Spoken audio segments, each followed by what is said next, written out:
What you gonna do, brother, when Jeff Townsend Media runs wild on you? Don't let mama regret.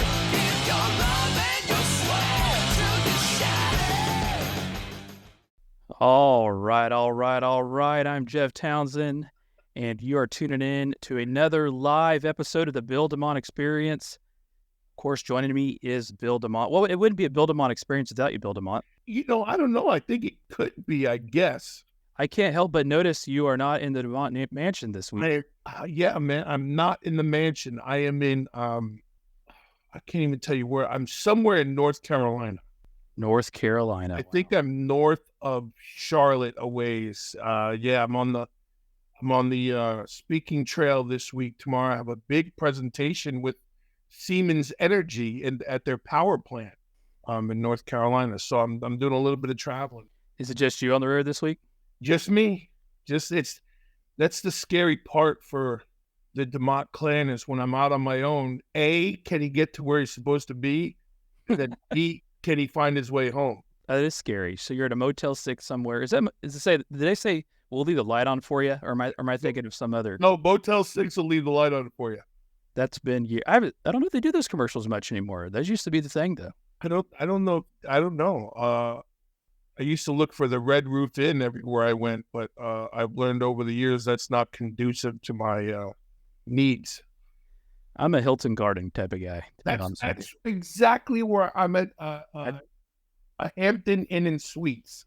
Yeah, I use the rewards points for the Hilton Garden. So yeah, you have to do over the past 30-something years of being on the road with in the business. You have to, even if you're just there for the night, you have to be comfortable where you're at. And so it's not worth it to me to. I don't want to say it's not worth it. Financially, it's probably worth it, but for the extra $20 for a decent sized room that's comfortable, it's so worth it, So that's where I'm at the Hampton Inn and Suites somewhere in North Carolina.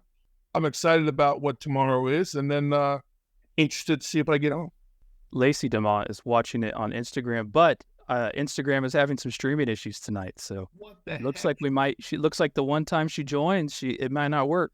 Maybe she could just hear. Maybe it's not. I don't know. They did say Instagram was having some issues right now. Oh. I don't know. Hopefully not. Looks like it might be fixing itself. But yeah, so if you're tuning in live, we have quite a bit of people tuning in live now across 8 different platforms. This is the Bill DeMott Experience. Don't have any fancy videos to share tonight as far as the Wrestling Observer, which I know Bill looks forward to seeing Dave Meltzer every week. We will do On This Day in Pro Wrestling History later. But Bill, man, I'm thinking for this episode, I've deemed it the road to WrestleMania. Yeah. Let's talk. That's officially started now that the Rumbles happened. I would like to talk with you about that tonight. I assume you watched the Royal Rumble. I did watch it. We watched it. I always say it's come full circle in the DeMott Mansion. Like we sat there, the 4 of us, we actually sat and watched the Rumble, all of us together. And it's cool to get the insight from Jumbo and what he thinks. And then, Casey's grown up in the business, so it's good to hear her takes on what's happening. And then, Lacey only cheers for Cody Rhodes. Oh, really? She did say, I can hear and see. Sweet. Oh, boy. That's her way of making sure I got to where I was supposed to go. Make sure you're not lost. Big Cody Rhodes fan, though. Okay, I can go with that. You know who my daughter is a fan of? My daughter watched the match with me, 10 years old. Dom. He's so cute, Dom. See? So she was heartbroken when Dom got eliminated, put it that way. Yeah, but Tom and Nick didn't get eliminated, just Dom. Just Dom. All right, let's start back at the beginning. Only 4 matches on the card. This has been like a change up from what WWE used to do, where they'd cram like 7 matches on this Royal Rumble card. You've really seen the last 3 or 4 premium live events where they've backed off, kicked things back a little bit, and tried to simplify the event. I mean, what's the problem with WrestleMania, right? Where they'd cram in these one night, be like end of 6 or 7 hours, and it's kind of hard to manage. So your feelings on the 4 match thing? Some people say it seemed a little bit too little this time. I don't know.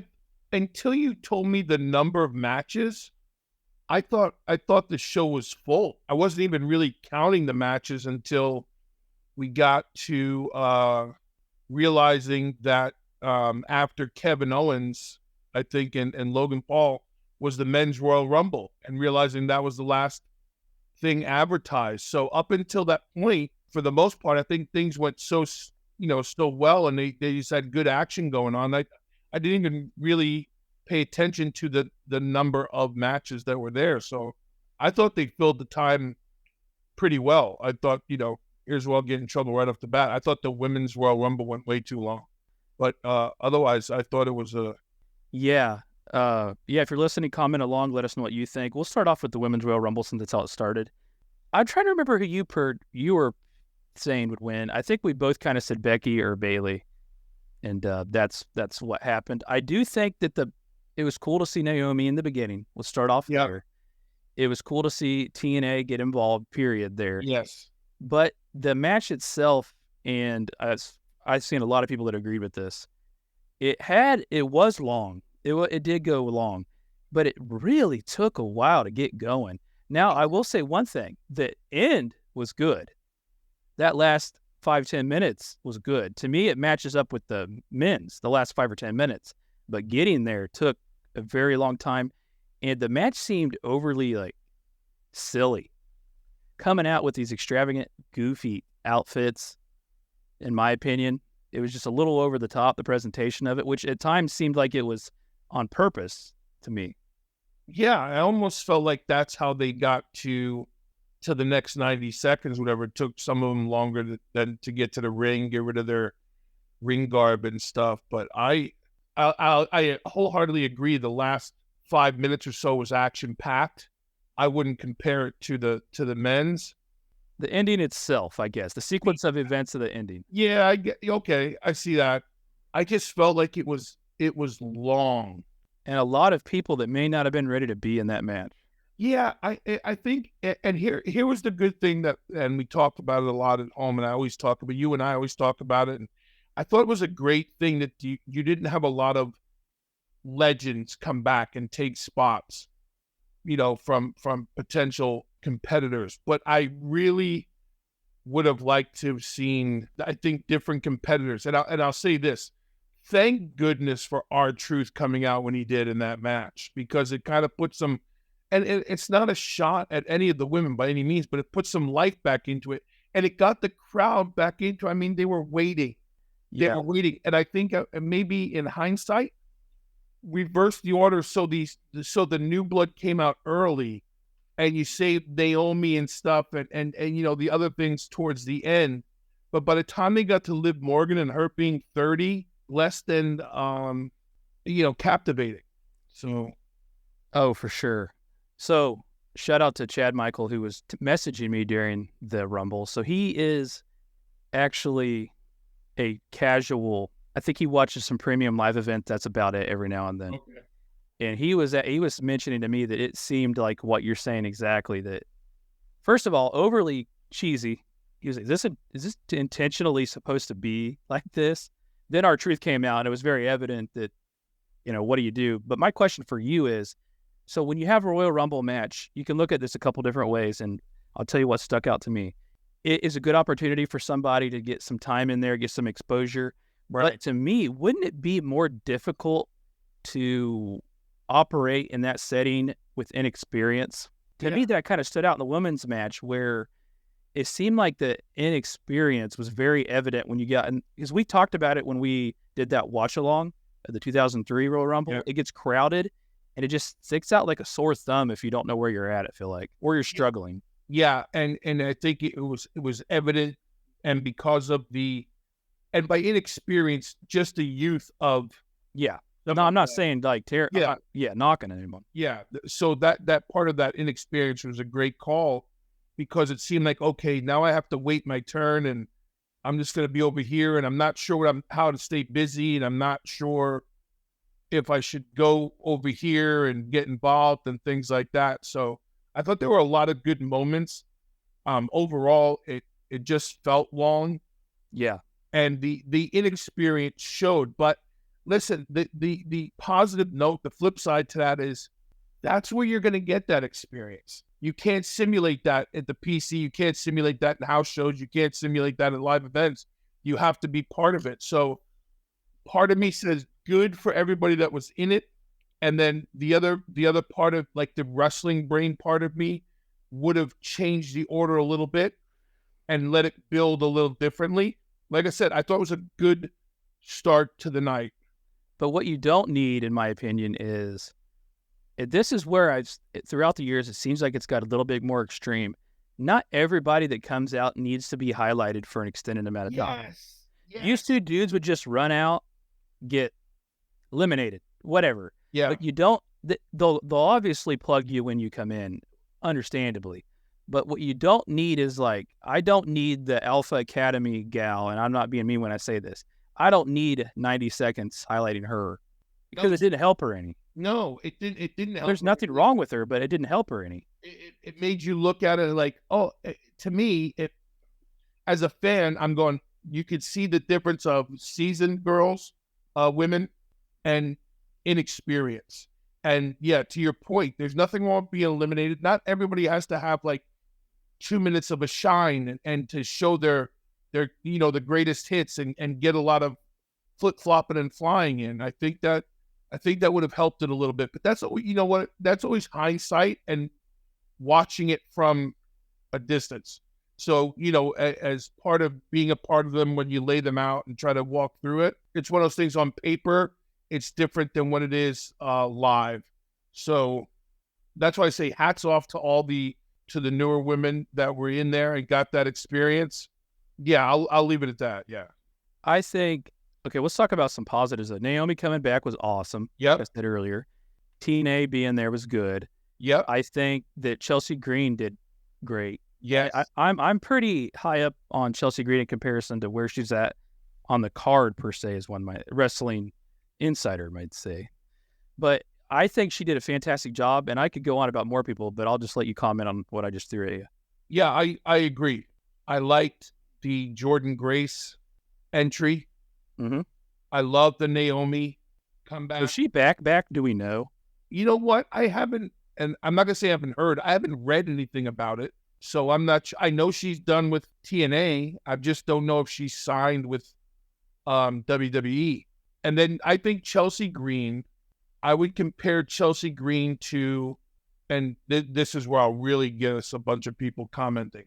Listen to what I'm saying. The character, Chelsea Green, is the equivalent to me of a Dolph Ziggler, Kofi Kingston.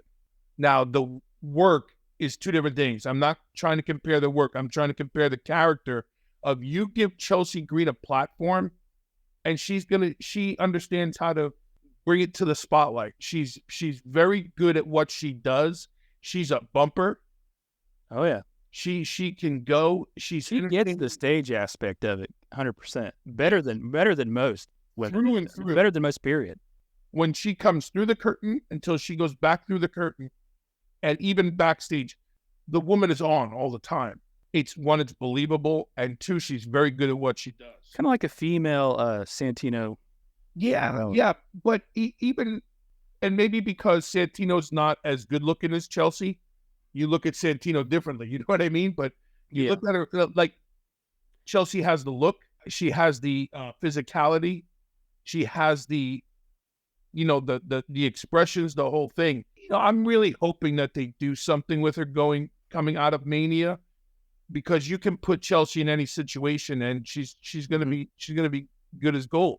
Yeah, I think when I'm thinking of Santino, I think it's taking advantage and really the timing of those comedic moments that she's put in, like how she kept getting hit by things, landed on by people. Like she just knows how to. The timing that she does is incredible. Yeah. So I think, I'm with you there. I'd like to see even more of her. Now, she came along at a Tough Enough right after your exit, right? She was in that Tough Enough with Mandy Rose in them, right? I think so. Yep. I think so. Yeah. So yeah, I mean, she's come out of that good, man. I mean, kind of made her rounds. Did some TNA, and I'm glad she's back. I just hope they really find something for her. Yeah, I thought Piper did a good job. I mean, I think and being with Chelsea, I think it's helped Piper really come out of her shell even more. Yeah, I mean, those two are gold. I think they're the Chad Gable and Otis to the women's division. And I'm not talking about appearance. I'm talking about just how they play off each other. And right. Because I'm a Piper Niven fan. I think she can go. And it was cool because every time you looked, you're like, wait a minute, Chelsea didn't get eliminated. There she is in the corner. There she, like, she kept you engaged in what was going on. So hats off to that. What about Nia Jax? She came back. I mean, well, I guess she did, but her reappearance here. Yeah, I think she's done really well. I think that Lena has embraced the role this go round. And I can't speak for her because I don't know and I haven't spoken to her, but it's almost like it didn't feel natural to her. So the things that were happening were less than crisp, let's say. But I like the reintroduction of Nia Jax. It's a good moment. It's a good platform. These Royal Rumbles in particular are always good. Yeah, Moment for her. yeah. I would have liked to have seen Natty Yeah, later on. I see what you're saying. Later on in the match. Yeah, later on, because and this is where I go with that veteran status and someone who's been there, and been in so many Rumbles now and had so many moments, and as the longest, if I'm not mistaken, she's the longest attending I don't want to say diva, I'm sorry, woman on the roster. They did say that she's been in the most Rumbles. Is that what it was? I think so. I think she's tied now with. I think Liv Morgan's tied her. No way. I think so. I think they. Oh yeah, there's not that many Rumbles I get. Yeah, you Yeah, 6 Rumbles. You might be right. She definitely, as far as veteran status, you're right about Yeah, that. so I would like to have seen Natty have a bigger. Like, don't get me wrong. Started out with Natty was fine, but you started out with Natty, and then you came out with Naomi. So then Natty's entrance was a wash. And so I would have liked to have seen the veteran women a little later, and the newer girls earlier. But like I said, that's armchair quarterback and looking at it from 30,000 feet. Yeah, I definitely see what you're saying about the timing of it, though. Like when certain people came out and all that seemed to be a little bit off. Yeah. You had such a long damn stretch of inexperienced, which again, not bad, but the timing of it was just. But that's a lot of women to put, and WWE's done an amazing job of building that talent pool and recruiting that talent pool. But still, that's like 30 is a lot. 30 is a lot. It's a lot for men. I mean, it's a lot for women both. But you could tell there was a really long stretch there where it was rough. Yeah. And they wrote it out. And I'll say this with the men's match: they wrote it out with a lot of people in there for a long time. Yeah. There were stretches of several minutes where I'm like, how much longer are they going to have this many people right in the ring? Maybe that was kind of to cover up some of the inexperience part of it. But then again, I think the inexperienced part of it, and I'll go back to it, and you spoke on it, it's hard to work in the ring with all those people. Everybody thinks that, everybody's talking about everything that's going on and all this stuff and that stuff. So if you're the young kid on the block and this is your time, you're going to try to get your stuff in, or you're going to try to be, stay busy and not get gassed and all these things. So there's so much that goes into that I think just the inexperience shows. And at one point in a ring full of well-known women and more recognized women, like I saw, oh my gosh, is it Gargano's wife? My son calls her the girl from Frozen. Candice LaRue. Candice, yes. Candice, yeah. Forgive me for forgetting her name. Frozen. Who did you say said that? My son said she looks like the girl from Frozen. It looks like Elsa from Frozen. Elsa. Okay. Oh, yeah, because she has the purple blue hair. And yeah. That's pretty good comparison for Little Billy. So I think when you saw them still in the ring, when it started getting to the meat of the order and stuff, it was a little weird for me because they weren't doing anything. So there was a lot of bodies in there. There was, but again, we'll get to as we get on to the match here. Big moment, obviously. There were people that got some good reception from the crowd, right? Becky Lynch being one of them. Yeah. She couldn't have came out soon enough there, man. I tell you, it was time to get her out there. Almost felt like she was a couple entries too late into the match. Yeah. But then again, I get it. So Becky Lynch always going to be, there's a reason she's one of the highest paid people there, right? I mean, making big money, but without a Charlotte Flair there, they did have another card they were able to go to, and that was Jade Cargill. Yeah, I saw meaning I read so many angry, that I really see people going, oh, well, she shouldn't have been in there and she didn't look like she comfortable and she was moving this. And I'm going, everybody that waited so long to see her, just be happy that she was there. And that was the introduction of Jade Yeah. Cargill. I think there's so much room to continue to grow and develop her character and persona. Like, that's the one thing I do not like about the internet and everybody having free speech is they get to tear people up. So, I mean, you could be a little critical. I do think maybe she was in there 2 minutes too long, but I don't even know if it's 2 minutes too long. It might be just a little bit more focus than was needed. That was the case throughout the match. I mean, like we're talking about, the timing seemed weird. May have exposed her a little bit too much, but certainly didn't do a bad job by any means. I mean, that was a sloppy match, and it as expected for a Royal Rumble match, but she certainly held her own during it. Yeah. They needed her out there.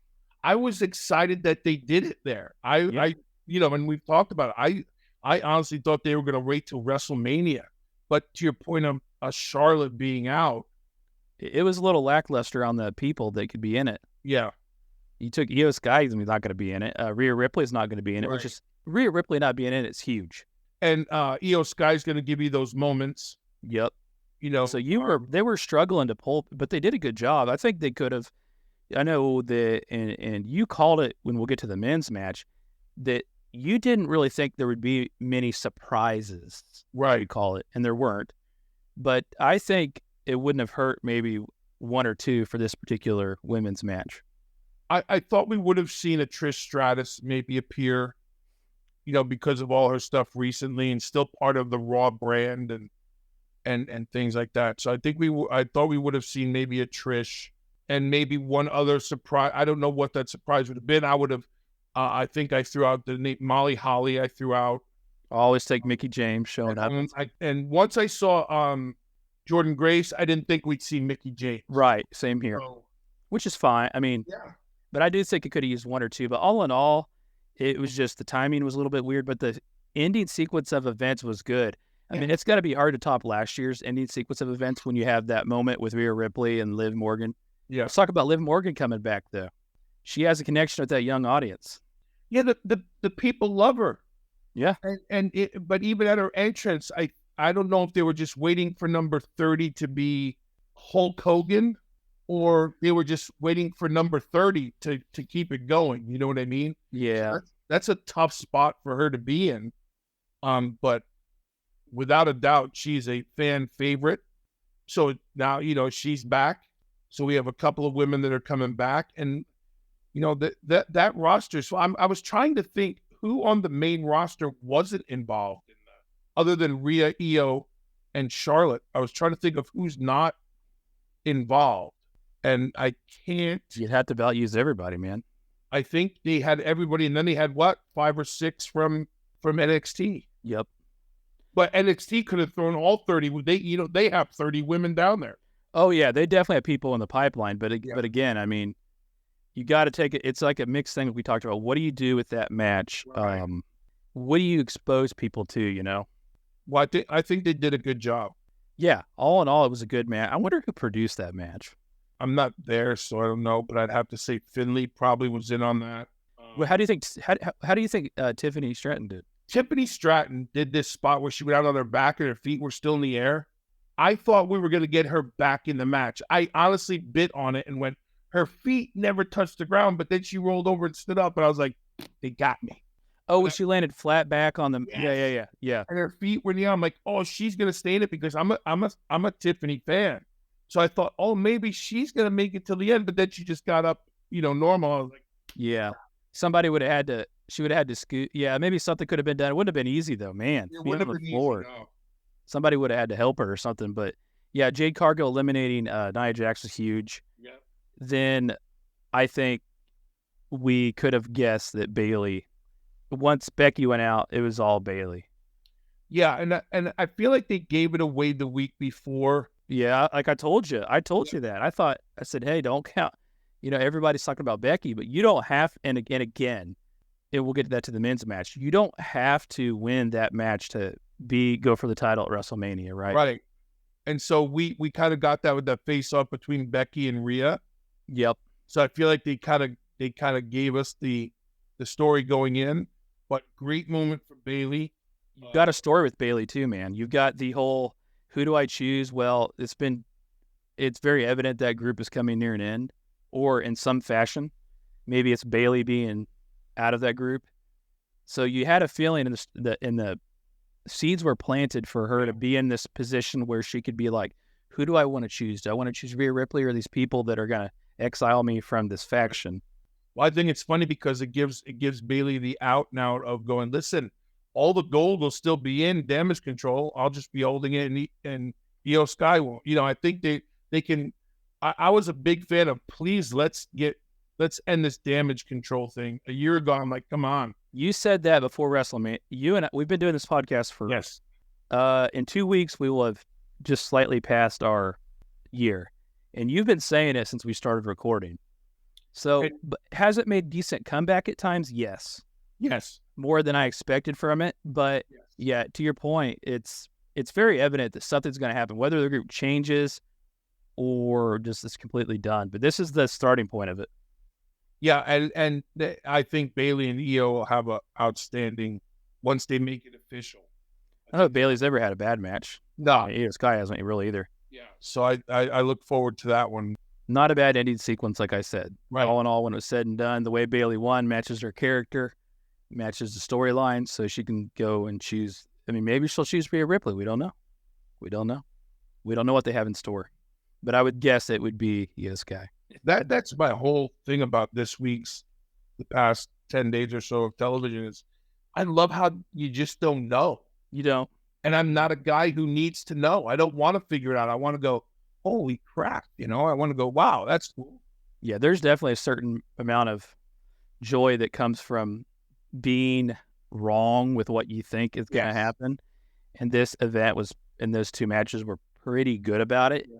Even though I said Becky or Bailey, right? I mean, and I got the final three right on the men's, but we'll get into that. Yeah. Move on to the, what match was after that, man? We had the championship match, we had the fatal four-way. Is it called a fatal four-way? I don't know. Is that what it's called still? Or just a four-way? I don't know if it was a fatal four. I think it was just a four-way.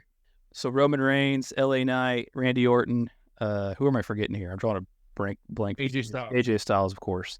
Not a bad match, man, but it's so hard to do those triple threats and four ways. The timing is, if you want to make it exciting, the timing is so hard for the saves and the stopping a pinfall for the other guy and all these things. The timing it's so hard, but you had guys that were obviously good at it. But here's the thing, not to interrupt you, and I want your honest comment on this. Okay. The Royal Rumble is a match of purely spots. Triple threat and fatal four-way matches are very similar. Yes. So to have those on the same card, to me, is a rough decision to make. And I get that we're going to have 4 matches tonight. We need to load this card up. I get that mindset. I do. You want to have a returning Randy Orton who you haven't really fully got deep into a storyline completely yet. Right. We don't know the direction of what Randy Orton moving forward with what he's doing. So you got to get him in. AJ Styles has returned. You're yawning. You're tired, Bill. I'm sorry, dude. No, it's all right. I'm caught up on my 9 hours of driving. You see what I'm saying, though? You want to get everybody in, but it's a rough decision to make when you kind of have these 2 Rumble matches that are all based on these spots where... Not only that, you're making a decision on the 4 guys that have been carrying, 3 out of the 4 guys. I'm going to leave Roman out of this equation. You have Randy, LA Knight, AJ Styles, and then you could put Cody and Punk in there too.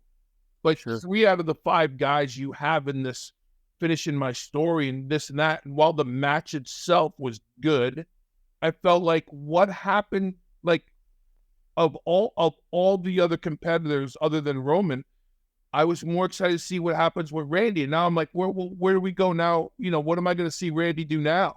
Because now it's we have a clear-cut path to WrestleMania. And so now to put anything back into it where the 3 of them are arguing again about Roman, it doesn't make sense to me. Knowing that that's not the end result. Right. Knowing that you're not going to get that, at least until May or after or whatever. So it led me to, like I said, the match was good, the finish was good, but I'm so into the stories that they've been telling that I went, it felt flat for me. And it felt flat for me more on the Randy Orton side than any of the other, more than LA Knight or AJ Styles, because I feel like you could pair AJ Styles and LA Knight off, and go do something against each other, or, what have you. But I was really curious to see where Randy's part in this. I'm curious to see where it's going to go, is my point. Yeah, but again, my opinion, the intent was to just get star power for the 4 matches. Yeah. That's a risky thing, right? And it's better than 7 matches by far, because that's too much in that setting.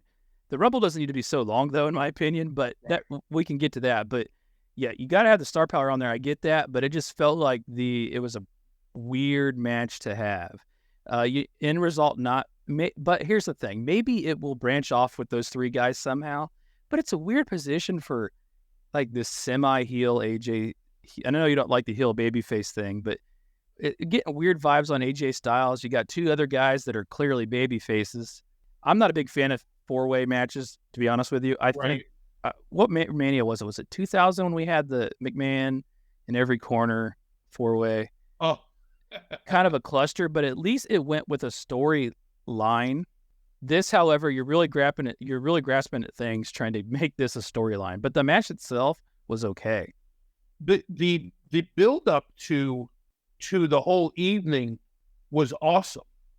Like, you were invested in the matches. Let me ask you this. Let me be that guy. Do you think that 4-way match, or whatever we're going to call it, should have been on at the end?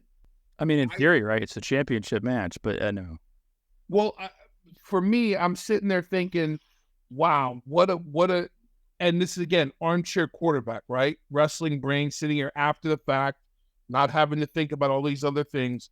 I was thinking about if they would have put that at the end and Roman standing tall and Cody coming out. After he had won, yeah. After he had won.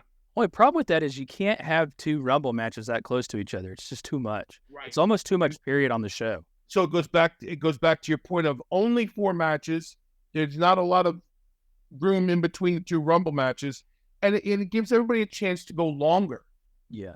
It allows everybody to put some time in. And that's always been a thing in the locker room side. Not the fan side so much, but the locker room side is, man, I wish they just give us more time. So they got the time this year. Yeah, I've got some comments popping up. Yeah, Chad Michael, we'll get to that here when we get to the men's match. I'm not ignoring you or anybody else for that matter. I do think that we talked about this clear back from when we first started doing this reboot of the Bill DeMott Experience. I think what sparked this conversation for me was the Elimination Chamber. You got to do 2 chamber matches. You got to do 2 Rumble matches and all that now. And that really changes how you lay out that show. Right.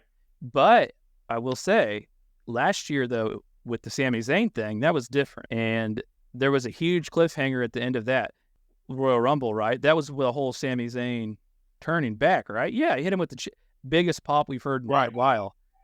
It just depends on, like, the situation, man, but for this, not much heat going in on the Fatal 4-Way match. Probably more going, and the match itself was okay, but probably more attention going on the next match, which was Logan Paul and Kevin Owens, which was a good match. So going back to the 4-way for a minute, that's what I feel like we did not get. There was all the buildup, which I thought was great storytelling this whole time leading up to this, when, and then Nick Aldis making it a 4-way, and, yeah, he's going to stick it to Roman Reigns. I thought the buildup was great, and I don't think the match gave us that storyline. So that's why I say I feel as a Randy Orton fan, I'm going, well, what do we do now? Like, I'm putting myself in his shoes. What do we do now? Or where are we going to go? Or is it just something that we revisited after Mania? Because now like I mentioned, is Randy part of Mania, and who's it going to be with, and how are we going to get to that story soon enough to tell it? You know what I mean? That he's going to be a part of it somehow. He's going to be part of it. He's one of the best ever, man. I mean, he's going to be a part of it. But to your point, how? I don't know. Who's it going to be? And because you got McIntyre knocking on everybody's door, and oh yeah, he's on fire too. We'll get to that. Let's talk about Logan Paul, Kevin Owens. Going to this match, I don't know what's somebody saying here. Logan Paul and Owens had beef. I think they're actually. I don't know if they have beef. Listen to Logan Paul's podcast. He hangs out Kevin Owens quite a bit. I don't know if they have any real beef. But anyway, Don't go off that video they showed from the Performance Center. it's a work, brother. It's a work. Don't go off of that stuff. Stop. Yeah, I know. I think Kevin Owens has been pretty helpful with Logan Paul. But speaking of that, these two guys did a good job. Kevin Owens coming in with a legit hand injury. Then that is probably healed by now, let's be honest. But the fact that he actually has a broken foot. People need to know his deal's legit. He's a legitimate tough guy. Like, he's not going to stand in an alley and fight you. He's just a tough guy. And the stuff he's able to do, and he doesn't let the little things bother him. And I think he's a great storyteller. I think Kevin elevated Logan Paul. when did Owens and Logan start having matches together? They haven't. That's the crazy part about it. So the storyline developed off of a tournament to crown a new U.S. I'm answering listener questions or viewer questions. Yeah. But they have not worked. That's the thing about Logan Paul. You got to realize, if I know person asking is a casual watcher, probably Logan Paul doesn't have matches unless it's like a significant premium live event match. Yeah. So the reps that he doesn't get reps normal. Do they do some stuff at the Performance Center and stuff? Yeah, I'm sure. But is he actually getting out on the road, getting repetition? No. And that's what's amazing. And that's what makes what Logan Paul is able to do so great. He clearly just gets it. But he has to be in there with a person that can help him out, right? The Ricochet matches were, they had some cool high spots and stuff, but you could tell he wasn't in there. And Ricochet's a great worker, don't get me wrong. But a true ringleader, what do they say? Ring general. Obviously, there's been some great ones, but Logan Paul's got to be in there with somebody like that right now, which he's only had, 8 or 9 matches maybe. Yeah, but you can't throw him in there just cold turkey. So he's got to be in there with somebody that's so good that they get him through that match, because he physically could do it. Logan Paul could do anything physically, right? I mean, that's no problem. And he gets the psychology of it, but you got to have somebody in there with him that can actually do the workings of a wrestling match.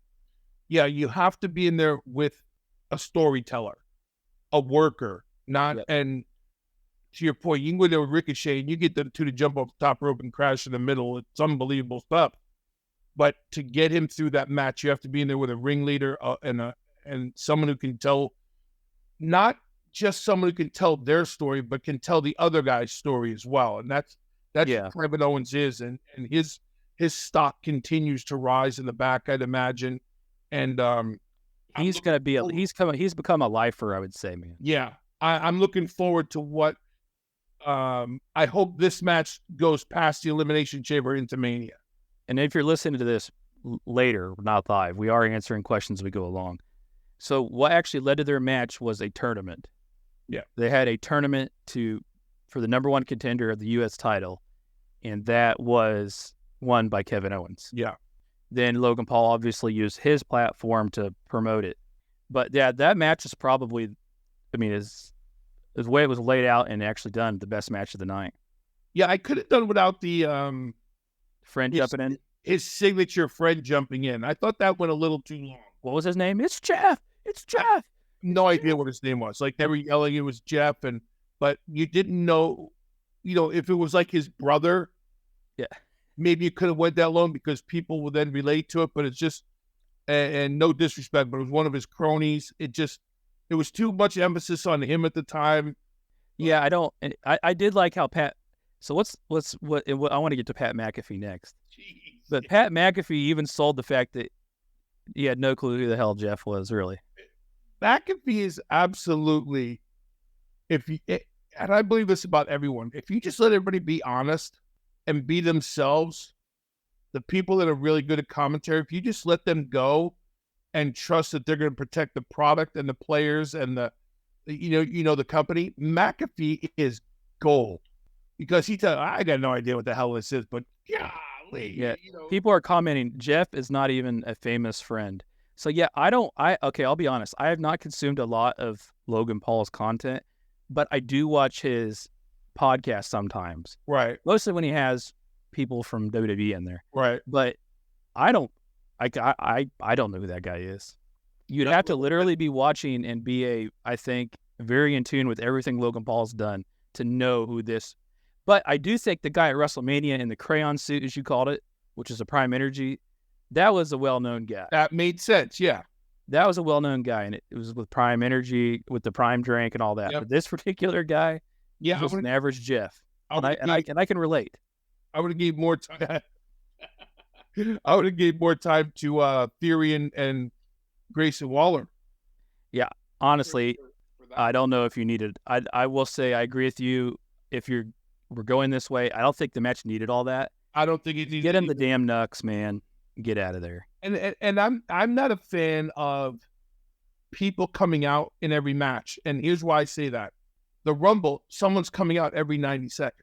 It's And same concept as the Fatal 4-Way we just talked about. It's got a lot of spots in it. the Fatal 4-Way, you had interference there. Of course you did. The Bloodline's involved. Then Kevin Owens, you had interference there. And then you went to the Men's Royal Rumble and you had people coming in. So I don't think, and you nailed it, to your point, I don't think it needs to be in a Royal Rumble PLE. Right. There should be less stuff going on, I think, on the outside and with people getting involved because you already have that. Yeah. Apparently Jeff is his manager, maybe. That's what I'm being told. Well, hello, Jeff. Nice to meet you. He makes more money than this Jeff. Heck, I'll call myself Jeff and go out there. Yeah. Get brass knuckles. I did. Okay, let's talk about the ending because I like that old school ending, dude.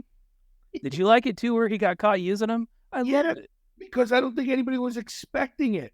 And how do you keep the story going legitimately instead of going, oh, he cheated or that? No, okay. Yeah. And Owens is going to own that.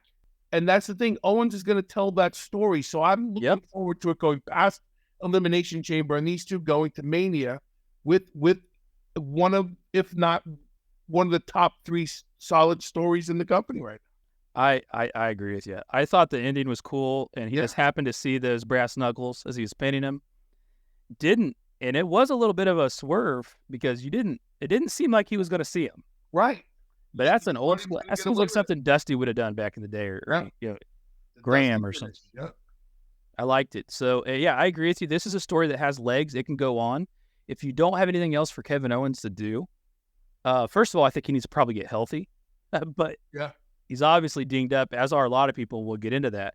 But I think it's good stuff. These guys have chemistry. Yeah, you could even tell the story through Elimination Chamber without them getting physical again in that PLE and save it for Mania. So yeah, I think the likelihood of Logan Paul being in Elimination Chamber, I don't know.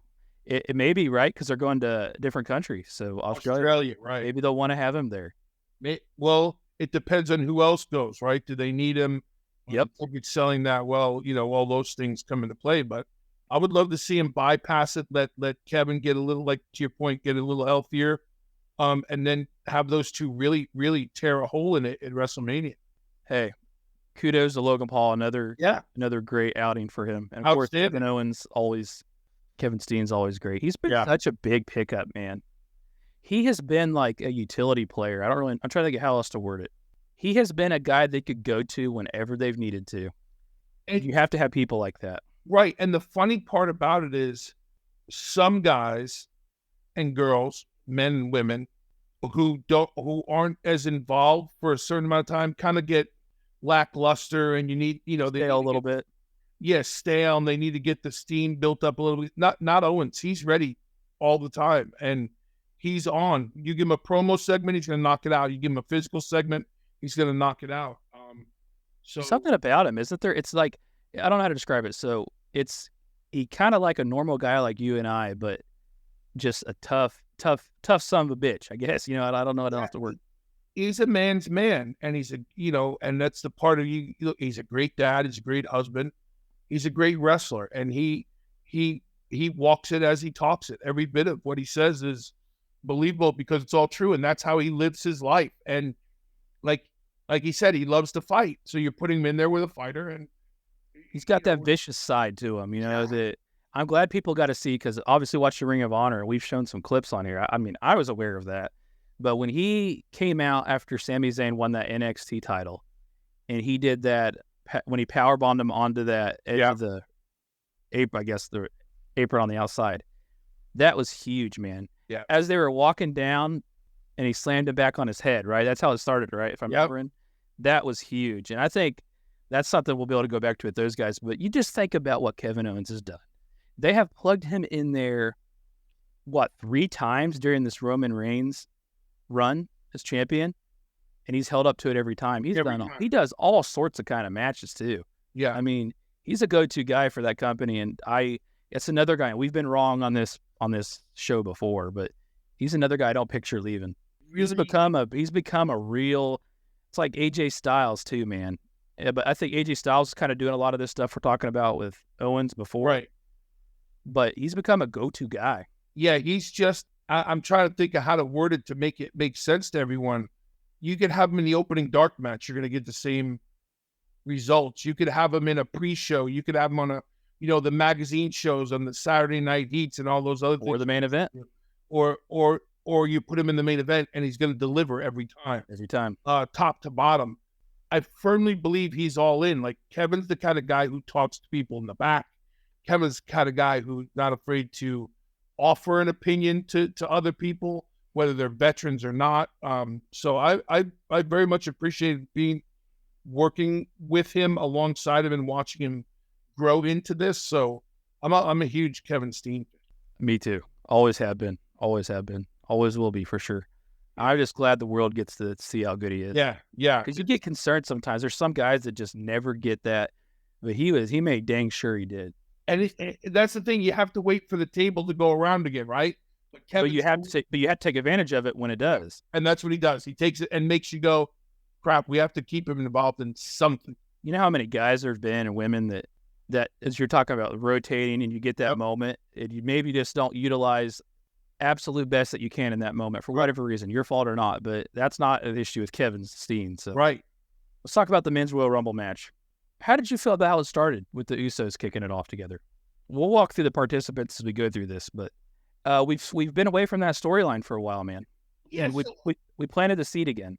So I would. So you know me, I'm going to come back and ask you the question: did we need to see that first, or did we see a bunch of physicality going on with 4 or 5 guys in the ring, one of the Usos in, and then here comes the other one, and then they go face to face, and then everybody else could have stopped it. It could have been something more exciting. And again, from 30,000 feet.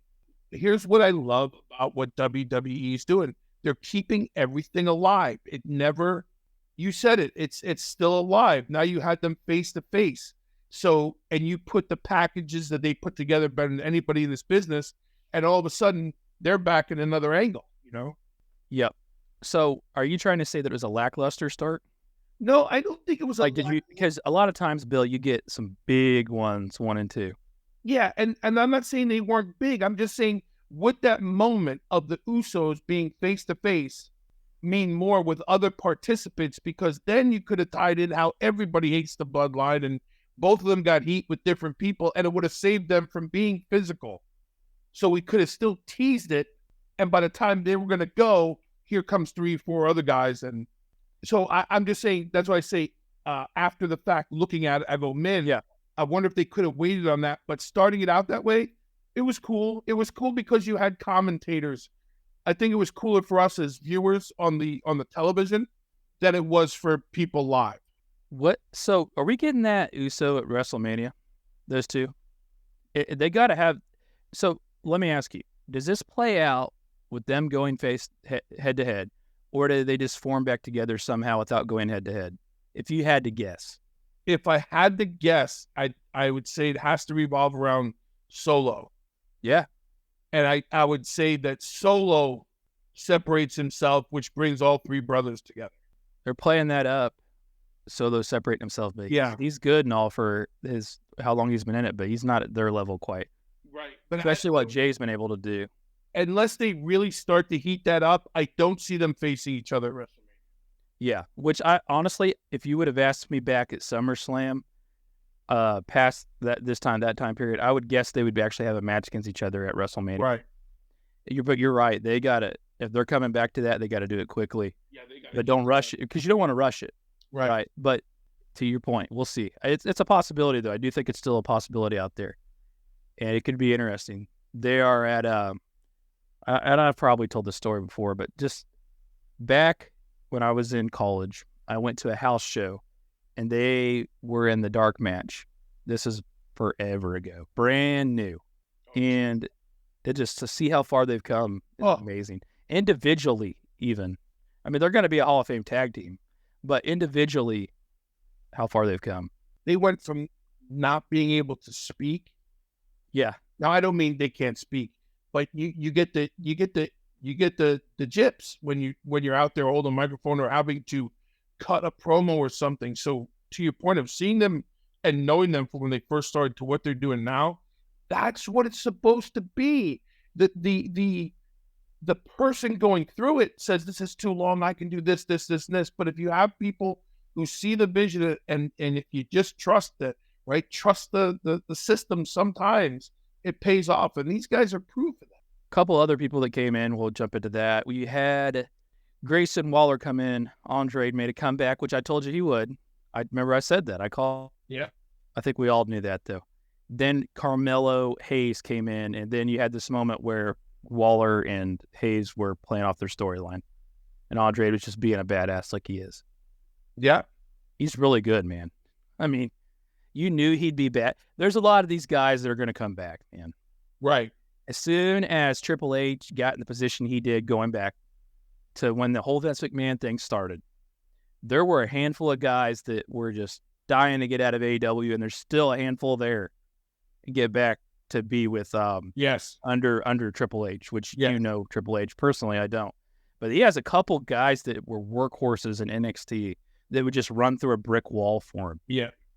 And these are the guys. This is one of them. Why, and I'm asking you this question, and everybody who's listening and getting involved in the show, why would the announcers, and this is just a little thing, may mean, if it means nothing, say, Bill, means nothing, let's move on. But for me, I'm sitting there listening, and I'm a fan, and Andrade comes back, and there he is, 5'9", 220 pounds. I'm going, why are you making people now think? Why is the kid at home going, well, I'm 5'9"? I can, you know what I mean? Like, I see what you're saying. No one, I don't mean to say no one needs to know that, but on TV, these men and women are larger than life, and you just made it less, to me, it lessened his appearance. Hey, at 5'9", 220, he's the toughest SOB. I'm like, then how can I expect him to go toe-to-toe with Drew McIntyre? He's legit shorter than Charlotte, I would say. Yes. He's married too, but yes. Still though. That was something that just really I stuck see what out you're to saying. me. And I think, and here's my thought on that. TKO having some creative, they're obviously going to throw some creative. I don't think they're that heavily involved, but I do think they're a sports-based thing. The entertainment aspect of this is not quite as, it's kind of newer to them. And I do think you're going to see a little bit of more of that realistic sports approach. I think that they've started doing it in some of the interviews that we've seen. They've in the moment interviews like you were at like a sporting event. Like I just had a UFC fight. I'm at a halftime at a basketball game. Like you're starting to see that. And I think that's part of the influence of what TK, I could be wrong, but I kind of get that vibe that could be their creative influence. Yeah, but I would have rather heard his stats in a one-on-one. I agree. Encounter. You don't need to talk about the fact that he's 5'9", because you don't know that. Right. And there's nothing about that guy that indicates he's like 5'9". Right. You're and just watching him physically. Paint the picture of, he's in that group of guys. Yep. Moving on. Carmelo Hayes, Waller. Oh, man. This is what they're going to do with Carmelo Hayes. I don't know. Stay in NXT, brother. And that's not a knock on NXT. I don't need to see Grayson Waller bad. I get it. You have to have little side storylines, but what does this do for the NXT champ? Just stay with Trick. Just finish that out, which we will. But maybe WrestleMania, right? Of the two, I see Trick Williams going a lot farther and longer than and you would not have told me that. Well, maybe. Would you have told me that 6 months ago? No, I would not have. Okay, that's what I didn't think you would have. Just getting honest feedback from you there. And that's not a bad thing either. Shinsuke Nakamura came in at 6. Santos Escobar comes in at 7. and we're just getting people in at this point, right? Yeah. Shinsuke Nakamura kind of been a comeback kid the last year. He's got a lot more involved with storylines. So you knew he'd be in this match. Cool, he declared, right, I will be in the Royal Rumble. But yeah, not a bad thing. Karrion Kross comes in at 8.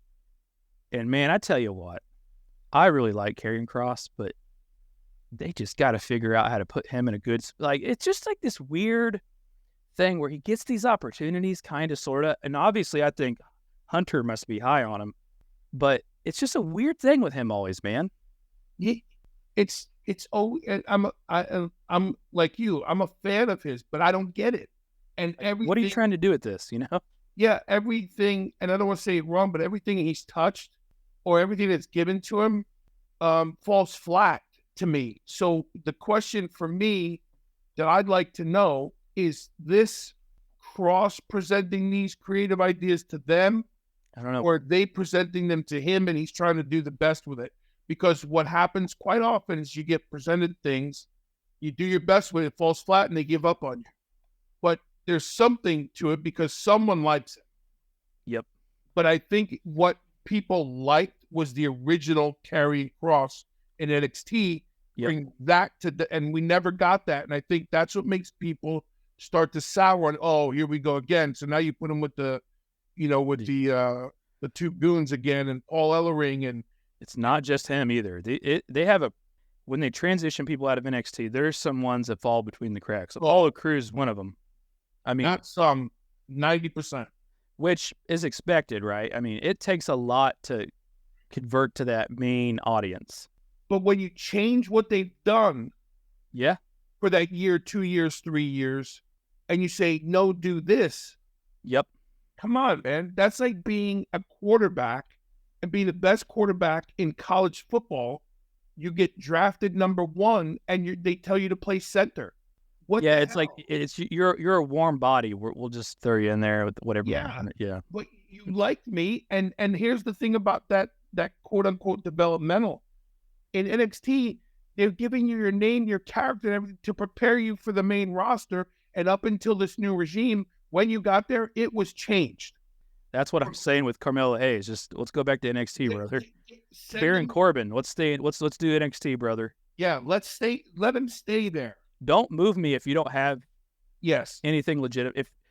But I get it. You need guys like that you can just throw in and do things. I get that. But as far as long term, what it's going to do for him, it does not help. Yeah, because you sit and try to figure out the roster, and how many of those guys do they have?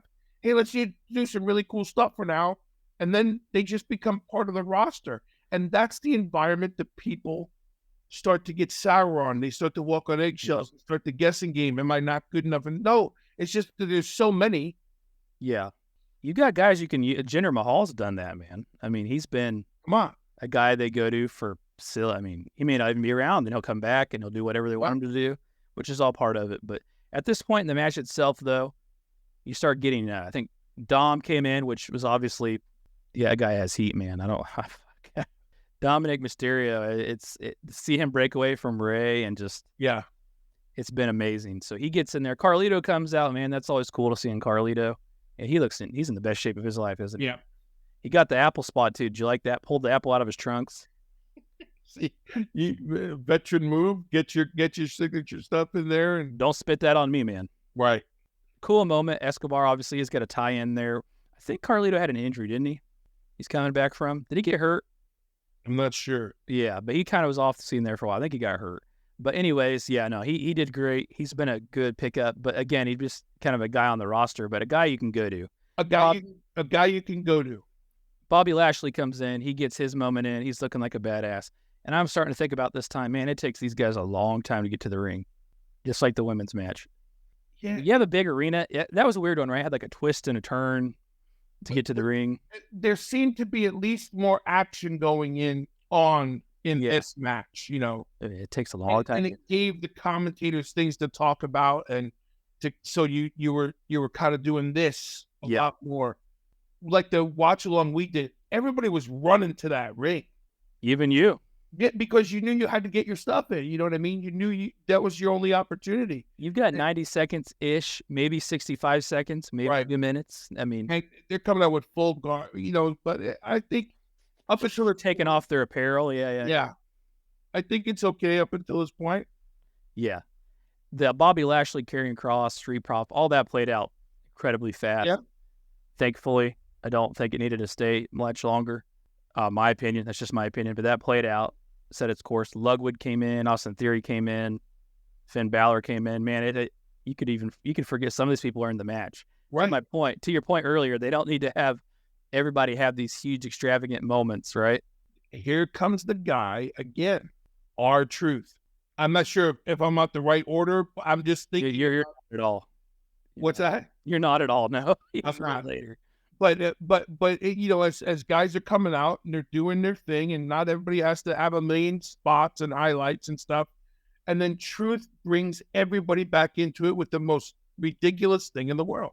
He did. But it kept us interested. It kept us. Yeah. There was action. There was something to talk about past that action. We've stuck to the storylines at this point, right? We've got the Yes. Carlito, the Escobar storyline. We got Yep. Bobby Lashley carrying cross. Yep. We've got Grayson Waller, Carmelo Hayes. We've just stuck to that right now at this point in it. Ludwig comes out, like I said. Austin Theory gets involved. Finn Balor. Then at 15, when we really did actually need somebody good, big coming in, Cody Rhodes came in. Yeah. Right in time. We needed that. You need guys. You can kind of go with two different approaches when you do this Royal Rumble. You don't have to, but yeah, the guys that have been there for a long time that win it, which they do that all the time. Yeah, the guys that come in, take advantage of it, then win it, which surprisingly is not as often as the guys that have been in there the whole time. But I like this come in the middle part for Cody Rhodes. It was needed, dude. Well, I think he did a great job. Last year, he was number 1, right? Gunther started off. Did Cody start off? Cody was. No, It was early. he was there the whole time. So this year, he's in there halfway through. And to your point of, this is what we said earlier about the women's Royal Rumble.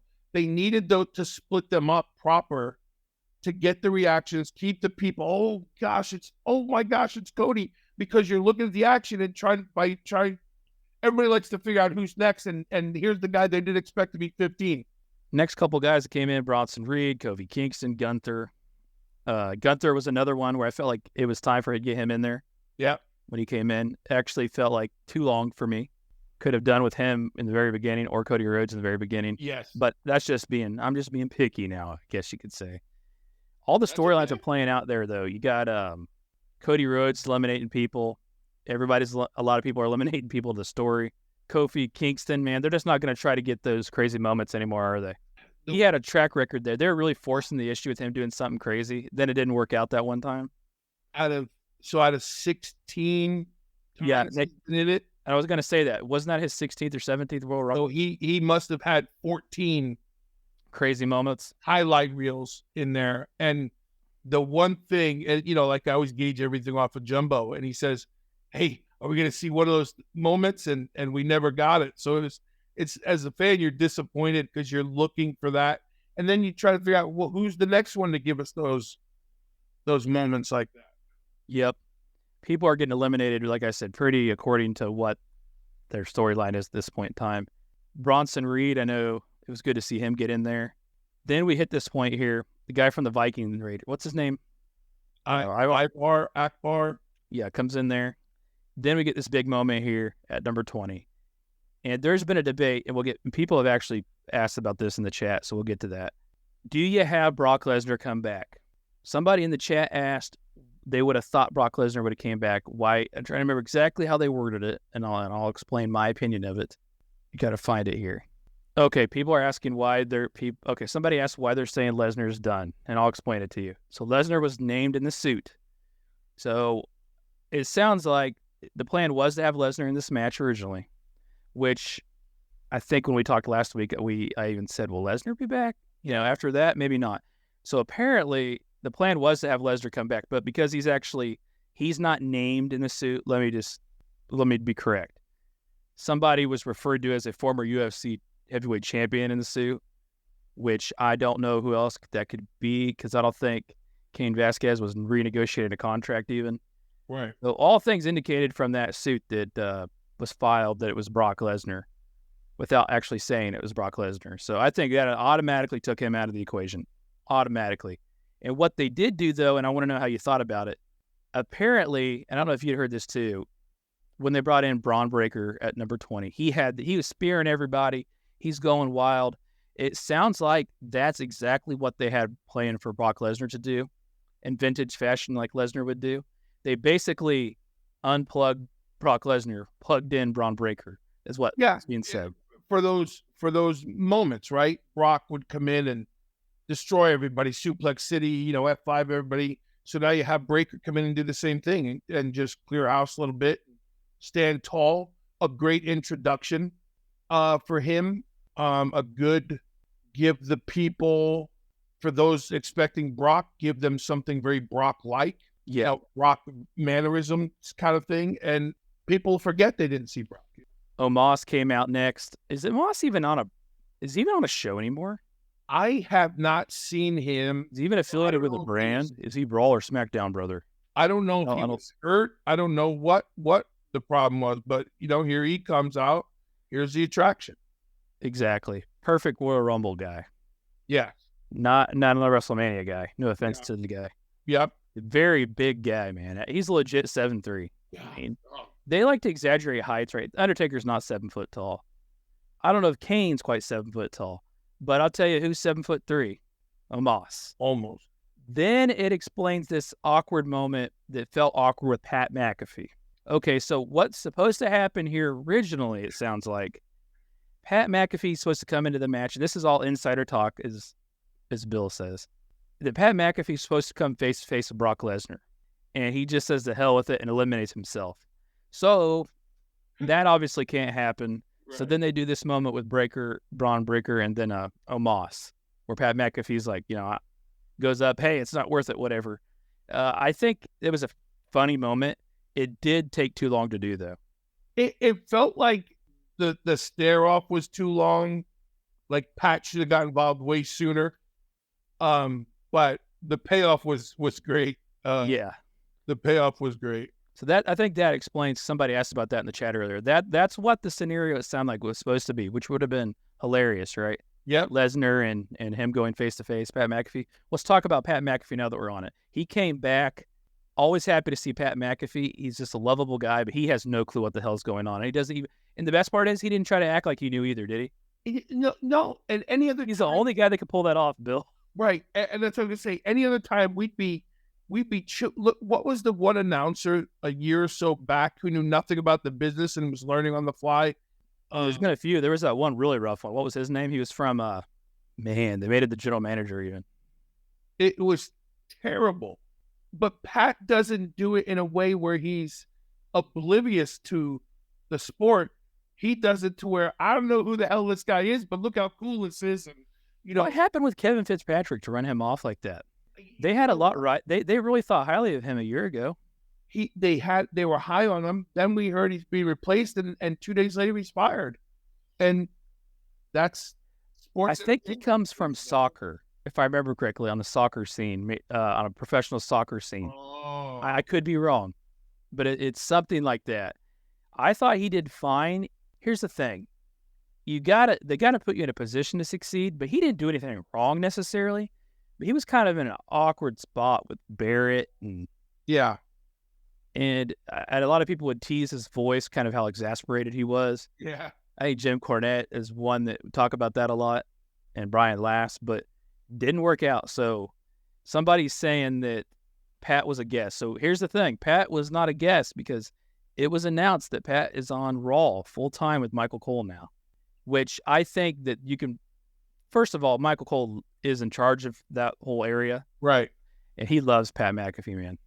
Well, Cole is the one who's made everybody as good as they are. And then you see something, and no offense to anybody else, but Cole is the only one who could run with McAfee. I'm going to be real curious to see how they do Barrett and Graves, though. Yeah. I think it's going to be, trial and error. We could see some mixing and matching from time to time. But it's not that they're bad. They're just kind of doing the same thing. Yes. But I think Pat's so wide open and free to be Pat, that Cole's the only one who can run with him and make it all make sense and still have a good time with it. And then the biggest part of it is getting the stories over in the characters. So And another part of it is having Pat McAfee there. I'm glad he's back. Having Pat McAfee involved is always good. Yeah. I mean, yeah, that's good publicity. It's just good to have him around. Yeah. I don't know. I don't see too many people complain about him, to be honest. But man, he could just fit in. He's the only guy that could come in and not know what's going on and make it work. And make it work. And that's a good thing, man. But he might have to get caught up a little bit more though moving forward. Yeah. Who's that? There's some great moments like that at the end of that match. It kind of went along with that match because that match felt a little bit off at some point in time. We'll get back to the match, but that explains the Pat McAfee thing. JD McDonald comes in, then R-Truth comes in. So 23-24, you were a little bit off. Did you like this moment here with R-Truth, man? How he rolled him into the ring, got him eliminated immediately, And then goes for the tag. Yeah, let's talk about that moment where he was setting up the tag. Who was he trying to tag in? Who was he trying to get to tag him in? Tom and Nick. Have you ever seen a hot tag in a Royal Rumble match? I thought I was at the edge of my chair cheering it on. Like, wait, come on, you can do it. He had never told me he was going to have this good of a comeback. And that's not a knock on him, but it sounds like Damian Priest, first of all, really wanted to have him involved. Like Damian Priest, I've heard pitched it. Let's get him involved in this judgment, because I get the judgment is another thing where it could get a little stale if you're not careful. This has been an interesting thing to kind of keep that fire lit. Yeah, and I think they're going to keep it going too as this Rhea and Damian thing progresses. I think so too. Going backwards for a minute. That's the other thing about carrying cross. I don't get. We have the Judgment Day. Now, what do we have? What are they called? The Reckoning or whatever? I don't know. It's like AEW, man. They've got a million factions. Yeah. So anyway, that was my thought there. But I dug the truth stuff. It's exactly what's needed. And what people will forget, much like Santino, is that Ronnie can work. He's a hell of a wrestler. And Former main eventer. We may only see that far and few between, but Truth coming out again and doing that hot tag spot is amazing. And he's not got me saying Dominic, he's got me saying Tom and Nick. And I couldn't figure out why I saw the sign saying Tom and Nick Mysterio. And a kid kept holding, I'm going, who the hell is Tom and Nick? And I'm thinking, Didn't catch on it. It's a Truth thing. So outstanding. Yeah, what that whole story where he lost his money in Bitcoin or whatever. Come up with that stuff, man. And then Damien just comes out and says, he goes, you have no idea what you're saying right now. He goes, not. We needed him at this point in the match because things are about to get serious. So let's take a step back, have a funny moment here, because what's about to happen is going to be big. Yeah. He gets thrown out by Damian Priest. That'll set up what happened on Raw, right, where they just beat him down. Which, man, I don't know. Some people really thought, I don't think you would have thought he would be involved with the Judgment Day this long. Well, it's kind of like Sammy in the Bloodline, right? You tried it. It worked. Run with it as long as you... It is. That's a pretty good comparison. Not quite to the level, but it's still a really good comparison. Right. The Miz comes out. Damian Priest comes out, like we said. Then at 27 here, you get CM Punk. This is a weird crowd this night. I'm trying to figure out if it's the arena itself, which I don't know the acoustics of it, but this crowd was a little bit different than what we'd normally see. Did you get that vibe too? Yeah, and I think a lot of it goes into placement and what's going on. And like by that time in a Rumble, you're actually waiting for the 90 seconds to be up more than you're interested in who's in the ring. Once you see them enter. But it wasn't the reaction that Punk's been getting. Is that what you're trying to say? Yeah, it seemed a little bit soft, but I mean, Rhodes got one, but all in all, the whole show is just weird. Yeah. And probably a lot of stuff going on in WWE makes it kind of weird, but yeah, it was weird. But hey, it was good to see CM Punk in there. He looks good, man. He looks like $1 million when he comes out. He's in shape. He's tan. The man is looking like a completely different person than he was in AEW. He's tan, brother. He didn't break the Sting rule. He tan, brother. Quickly, it seemed like he got in better shape. Yeah. Like he's, not that he's never invested in how he looks or how he feels, but he's in shape, man. He gets Dominic Mysterio out. My daughter screams, "No!" Dominic Mysterio did great in the match. Yeah. Did great. Coming into his own, man. So I think let's back up a little bit. just to those listening. I think the plan was to have Dominic Mysterio eliminate Brock Lesnar. Oh, yeah? That because he did Braun Breaker. I'm told that was an exact plug of what Lesnar would have done. So I could see that, though, because if you kind of got everybody kind of ideaed about what they want to do, you just, instead of moving everything around, you just insert that kid into this. Which made it a lot easier. They're actually lucky they had somebody that could pull that off. Yeah. And he's the guy that could pull that off. So I think he'll be a lot more involved in the main roster here as we go forward. But then again, I hope only if they have something for him. Bingo. If not, then don't do that. Braun Breaker's really good. Yeah, I'm Don't glad waste they it. haven't pulled the trigger on it yet. Don't waste it. But hey, yeah, Dominic Mysterio goes out. He did a hell of a job, man. I think nothing but positive things to say about what Dominic Mysterio's doing. I think it would have been Lesnar just absolutely manhandling him in Elimination Chamber. Is what it sounded like. Get Brock in Australia. That's where they're going, right? Yeah. Get Brock in Australia as the spectacle and just absolutely slaughter Dominic Mysterio. Is what it sounded like because he eliminated him. But that didn't happen, obviously, so we'll see what happens. But Dominic Mysterio shines again. CM Punk's looking great, man. Ricochet comes out, kind of poor Ricochet just gets put in these awkward moments, doesn't he? It's like number 28, Ricochet. And then, okay. Yeah. He always going to do good. He's always going to do well. Yeah, you're going to get the flippity dippers and all that stuff. Yeah, it's like, oh, okay, Ricochet. Drew McIntyre comes out, man. They're on fire with Drew McIntyre. He gets in a tussle with CM Punk, gives him a future shock DDT, rips his tricep clean off the bone during that spot. Immediately, you could tell something was wrong with CM Punk. Yep. That spark and fire that he came in with, I know a lot of people were saying he's gassed. He looks gassed. Well, he was gassed, but he also had no tricep anymore. Right. He wasn't as gassed as he was gasping. And he goes on here, man. Drew McIntyre is a big part of what's going on right now. He was great. Sami Zayn comes in at number 30. I was happy to see him. Sami Zayn, you can't always help but to root for him. He's your guy. He's my guy. He is my guy. I love Sami Zayn, but yeah, he is the guy. And this all plays out, man, and we'll just jump forward to it. McIntyre has some great moments, but it gets down to Punk and Rhodes and Gunther. And we haven't mentioned Gunther much in this. Gunther did not get the moments that he did last year. He didn't need them, but Gunther was still in there. And I've told several people who the final three would be, and it came down to who I said it would be. We talked about it on this show. Yeah. You nailed it. I nailed the final three, and I knew it would be. I could say with 99.9% certainty because that's who realistically could benefit from winning it, right? Now, what you didn't know is, and where you were talking about it last week, we were wrong, was Cody Rhodes comes out on top here. How Punk and him have this 5-minute exchange with Punk being hurt as bad as he is, I don't know how it played out. They made it work well. Cody Rhodes picks up the win. I know we've gone on with this way too long. We got to still do on this day.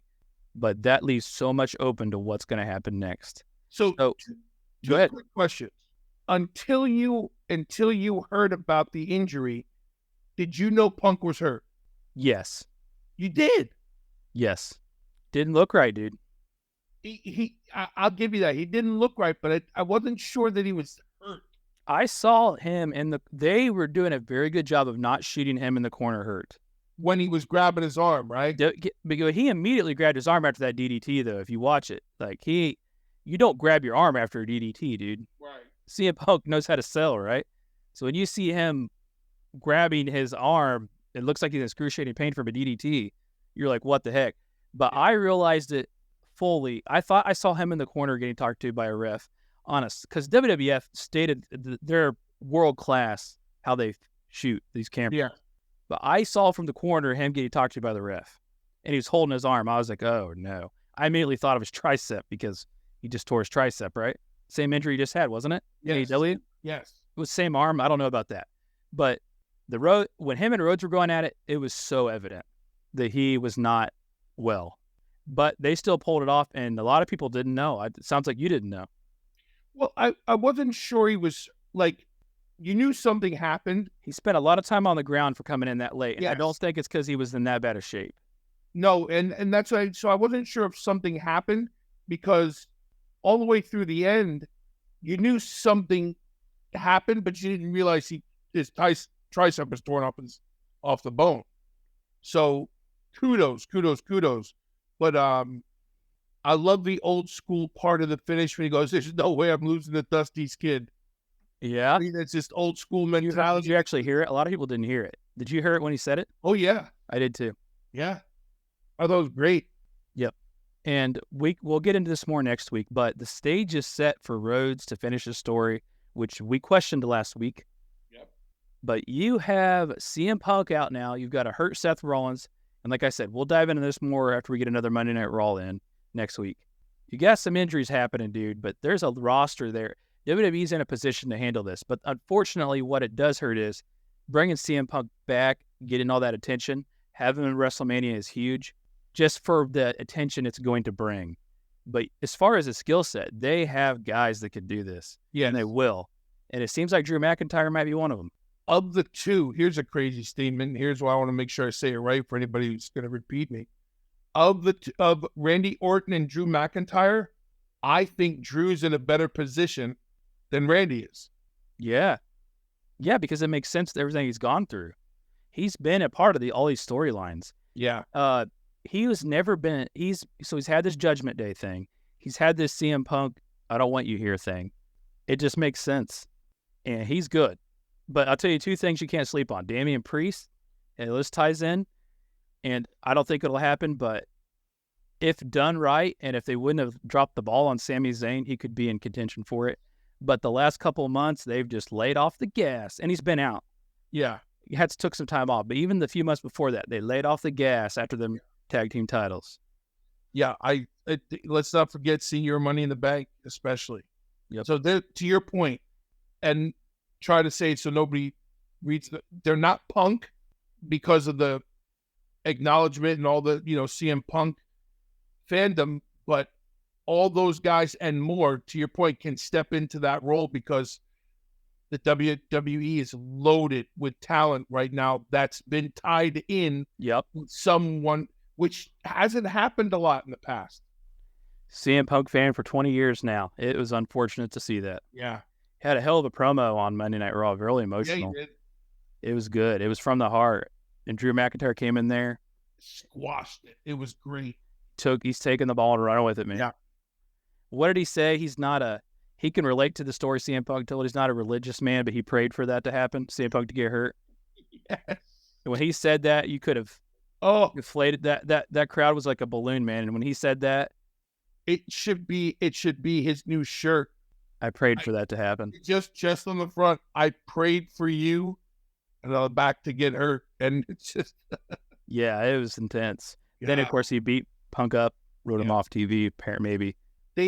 Punk had his arm taped up, and he was still throwing elbows, Hitting him with the arm, yeah. So you got nothing holding his arm on there. Listen, Warriors, they're all big loss for CM Punk being out though. Yeah. I think that was the guy that could have took it from Rollins and Seth Rollins needs a break. Yep. It's kind of like MJF. MJF, we had to get him off TV. He had to get healthy. Yeah, He hurt the product, to be honest. 3-year run. Seth Rollins is beat up, man. Yeah.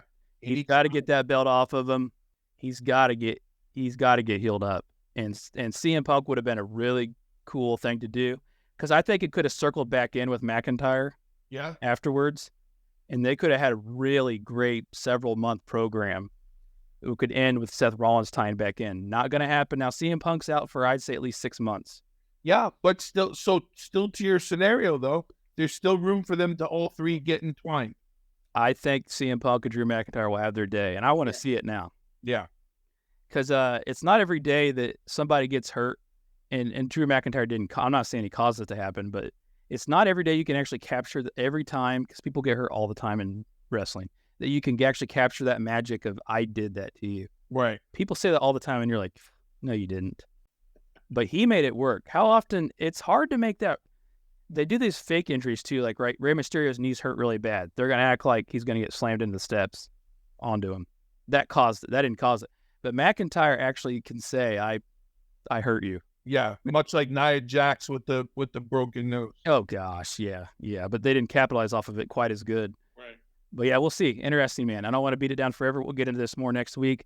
But we truly don't know now. No, and that's the best part.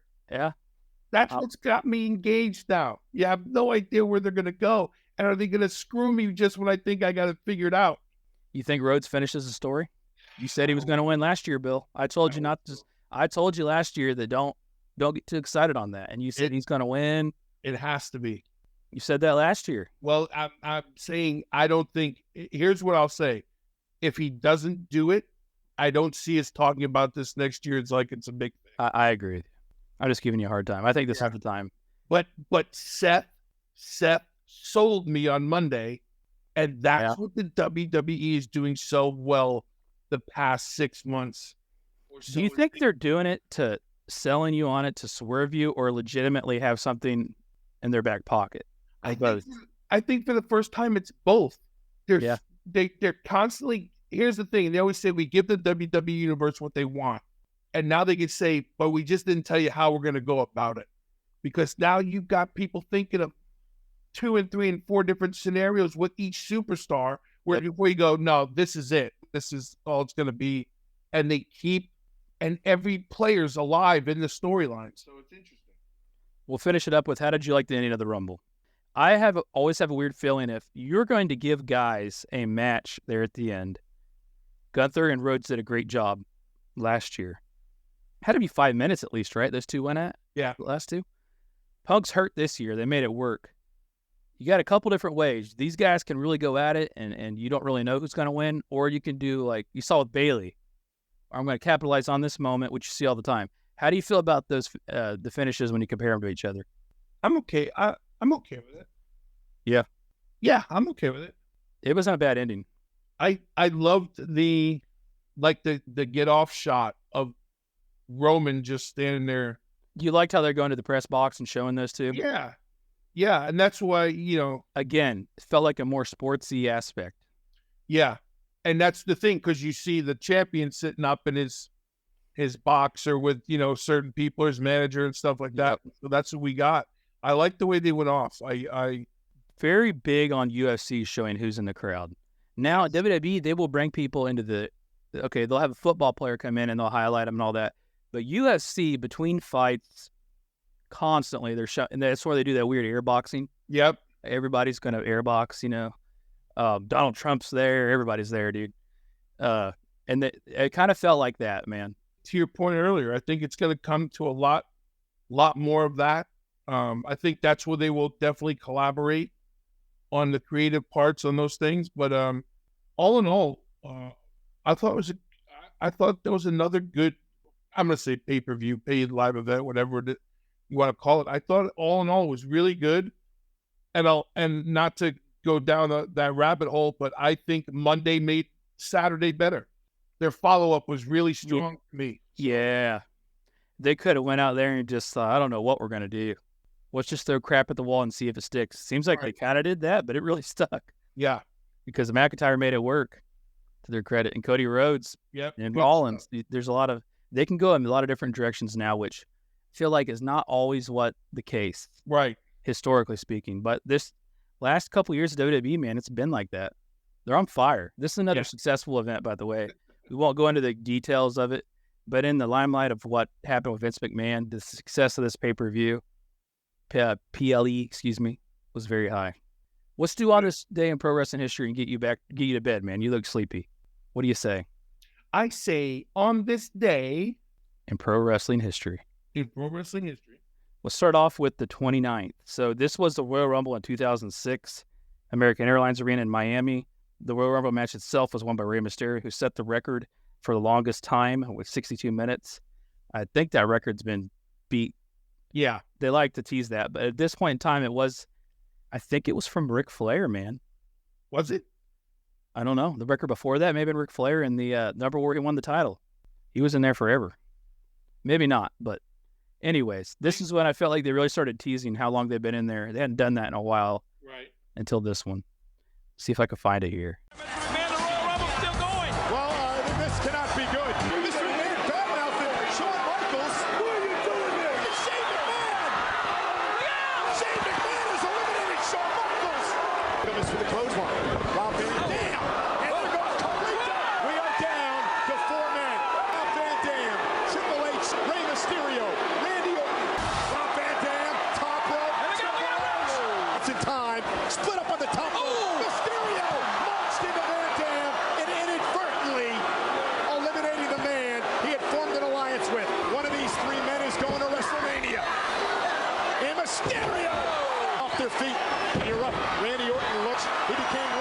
champion. And look at Mysterio going for the 619.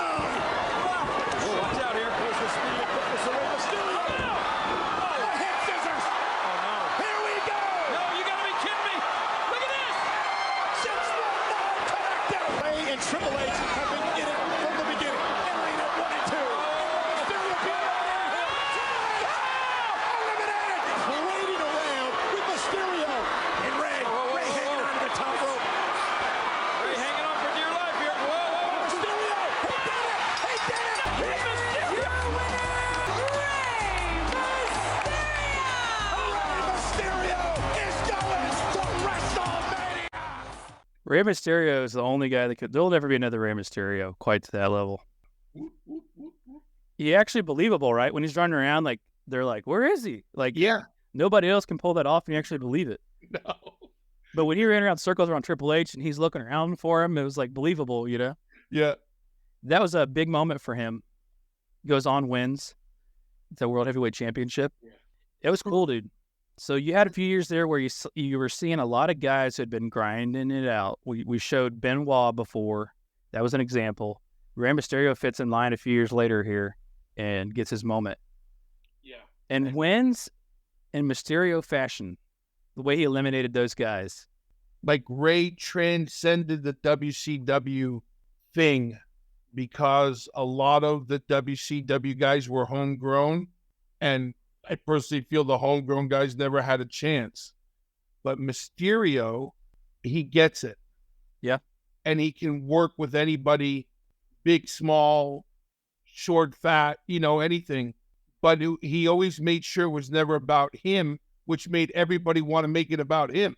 Ultimate underdog. Ultimate underdog. And he plays that role better than anyone. And back then he was at the top of his game too. So Yeah, he's so good, man. There'll never be another Rey Mysterio. yeah, it's crazy. Great moment, though. Let's go to the 30th here on 2005. Royal Rumble took place in Fresno, California. This is an interesting end, right? Because we saw this botch ending between Batista and John Cena, where they're eliminated at the same time they weren't really supposed to be. Vince McMahon comes marching out from the back to the ring, tears both quads while getting into the ring, sits there and instructs them on how they're going to finish the match, and then they restart and finish the match. So let's watch it. Going after the head of Cena and the head. Oh, watch out! John Cena, Batista, the final two. My God, he's a hell of a hand, and he's on Raw, and that's what matters. The ball. No! Oh, yeah! Get him! Oh my God, they both went out. Who touched first? Batista wins it. Yeah, no, Cena won! And we got a major malfunction at the junction here. We got two winners of the Royal Rumble. Here comes the chairman of the WWE, Mr. McMahon. It's not a shocker. His feet hit the ground first. He's the winner.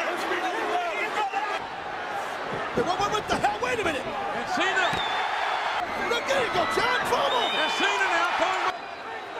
Per order of the chairman, Mr. McMahon, he has ordered that this match be restarted. Well, that sounds good. Yeah. Come on, John. No, watch out. Oh, Batista. Oh, no. The Spine Buster. No. Batista beats Cena. The winner, Is on the set. Batista. It will stop without controversy. But by God, we know now who's going to the main event at WrestleMania. You can see that when you watch it now, how he tore it. How do you just sit there like that? They say that's one of the worst pain you could feel with that injury. Off your leg, that your hamstrings, anything like that is Let's talk about the botch. I know you don't like that word either. How the heck does that happen where you don't? That was not supposed to happen. But yet, how are they able to fall out of the ring at the same time? the momentum just took him, and then But he actually fell at the same time as Cena. but I'm probably sure, and thinking back to some of the conversations, they were trying to see if they had a different camera angle where maybe someone's foot hit before the other one and all these other things, but they literally hit the deck at the same time. They hit hard too. Boom. And they What restarted. a great ad lib, right? Amazing ad lib. Honestly, watching it, If Vince McMahon wouldn't have tore his quad, you wouldn't have known that anything was off. Right. That's when things got awkward, right? You're like, Just sat there. why is he sitting there? But you still, though, you wouldn't have known even really. I mean, you would have Yep. thought, man, they timed that really well somehow. This is the beginning. Those two guys were so big at this point, dude. Oh, You know, it just took off from here. yeah. There's no way of saying, okay, they're just climbing. No, they just took off. We'll move on to the 31st here. Let me try to get it pulled up. Let's watch it, then talk about it. How's that sound? I like it. Change it up a little bit. Kick it over. Oh, my God, that's Chris Benoit, Eddie Guerrero, Barry Sanders, Dean Malenko. What are you doing here tonight? They walked out on the Ted Turner organization, but they've not signed any contracts that I'm aware of. It was radical enough that they walked out on their last employer because it was a lousy place to be, in their opinion. There they are. I cannot believe this. Road Dogg having some words. Hey, oh, the Road Dogg he took the first shot. At these four radicals. Barry Sanders in the ring. Sanders with a suplex. Eddie Guerrero on top. Oh, my God, what a frog splash. You said these guys don't work here. What are they doing? Malenko, what's he going to do with the Road Dogg? Malenko with a suplex. And Benoit on top. And good time. Oh, my God. This is absolutely extraordinary. Those four guys have just got the WWF Tag Team Champions. Laying in a heat. Where are they going now? Those four radical young men are walking up the ramp. It's like they're going back into our locker room. They don't work here. We'll talk about this moment in long form. This was on the 31st, 2000, Monday Night Raw, Pittsburgh, Pennsylvania. Chris Benoit, Eddie Guerrero, Perry Saturn, Dean Malenko make their debut. We talked about on this day in pro wrestling history, if you follow that, what I post every day, the moment when Benoit won the title, he leaves the company anyway. You had guys here and there coming and going. Jericho. Well, it started with Nash and Hall, right? I mean, Macho Man, all that throughout the years. Right. This is like the largest people doing this at once. These friends who are real life, really close friends, from my understanding, you would know that more than me, kind of made a pact together. They're going to bet on themselves and made this jump, man. And I think I'm not 100% sure of, like, I just don't remember, but Shane Douglas was in that as well.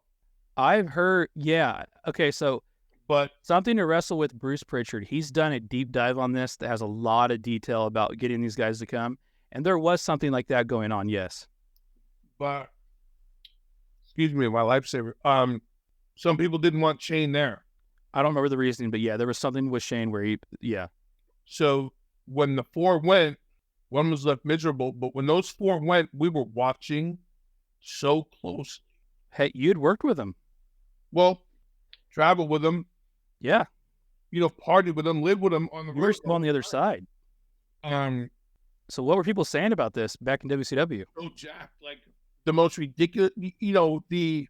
The top guys, those jackasses leaving that kind of money and all this, that they'll never do nothing with them. That locker room was watching. We were watching to make see what they were doing, and Yeah. everybody was like so happy for them when that all came to be. So If these guys would have waited till the invasion storyline, would it have played out the same? no, they all would have quit the business or all went back to Japan. Could have been a few that broke through the barriers, right? Maybe Eddie Guerrero. I don't think he would have went without the others though. Fair enough. At that You time, really can't understate how big of a moment this was. yeah. It probably got some people's minds thinking, I would imagine. Oh, because a lot of guys thought they were just full of soup and full of themselves, and because there was all that banter about what kind of money would be thrown at them to stay, and how they said they weren't. And if you were close with those guys, fortunately I was one of them, we would talk about all that stuff. So I think a lot of people thought it was all hype, and then there they were as the radicals, and people went. I think like a lot of people said in WWE, this is the place to be. The guys that were WCW lifers and guys that are there through the whole thing as it grew and went to no, this is the place to be, and people want to be where I am. And all of a sudden it was like, no, we don't. These guys have been fighting and clawing, and they took a bet on themselves, right? Yeah. These guys coming through ECW, And it paid Japan before, Mexico. They were hungry. Yeah. And And they were veterans of the ring. and they're already well seasoned. Yep. And they had this job. This was huge, man. It was a big move. the ratings war was for the most part over, right? Yeah. At this point in time. But they really set the scene here because They could have just stayed there and done whatever's not got the respect that they deserved. A lot of big things come out for these guys too. Eddie Guerrero, obviously, go down as one of the best ever. Yeah. Chris Benoit, legacy tarnished after what happened, but in the ring wise, had a legacy. Yeah. Dean Malenko is way underappreciated. He solidified his spot in the industry. Yeah, because everybody knew Dean was the brain guy. Dean was the... Heck, he did the suplex, man. But, you know, he went out to be one of the top producers and and now he's doing it, and he's, you know, he's leading the charge, and the guy's brain just works differently than everybody else, and he gets it, and he knows strengths and weaknesses of everybody else. So everybody flourished from that. And you know, Perry was the lone wolf out of that. Yeah, it didn't work. It didn't go big for him, you know. Yeah. A lot of talent, though, man. I mean, I'll tell you a quick story about when Perry got hurt. Perry and I were tagging against Henning and Stasiak, and we had this spot, and Stasiak went and rolled, and I don't know if he rolled too many times, whatever he did, he rolled the wrong way and blew Perry's knee out. Now, Perry and I were getting set to revamp the old Eliminators gimmick. Oh. And so we were tagging on all live events, and they were getting ready to give us a tag run. Perry blew his knee out. That was the end of that. You had a rough go about coming in there, didn't you? God, didn't work out continuously. But Perry Saturn, though, had a real rough go about it. Yeah, in life, everything, yeah. Yeah, man. But yeah, I think a lot of people, not knowing how, they're all good, don't get me wrong, not knowing the real seasoned skill set of those other three guys, on just looking at Perry Saturn, you could have easily thought he would have the most success. Yeah. Just because he's a monster, dude. Agreed. I mean, yeah. But I don't know, crazy. One more, dude. The first. So today, as of today, 1993, the narcissist Lex Luger made his WWF Monday Night Raw debut, beating Jason Knight in just less than 3 minutes. I think he had premiered at the Royal Rumble the night before, if I remember correctly. But yeah, let's watch it. That's too much for me. Too much for you to remember? Yeah. I believe it's right. I'm going to go with it at least. I'm going to go with, I believe what you say. Unbelievable. I can't believe that. That's the viciousness of the World Wrestling Federation. And talk about unbelievable people. Here comes another one. Here is the narcissist Lex Luger. This man puts everyone else's physique to shame. Just ask him. Look at this. Loves the mirror. Wait a minute, what's that? It's Victor Buono. It's not Victor Bono. It's Raw. Locking up with his opposition, Jason Knight. Ups down at his muscularity and is very impressed with himself. And here comes Mr. Knight right into a boot.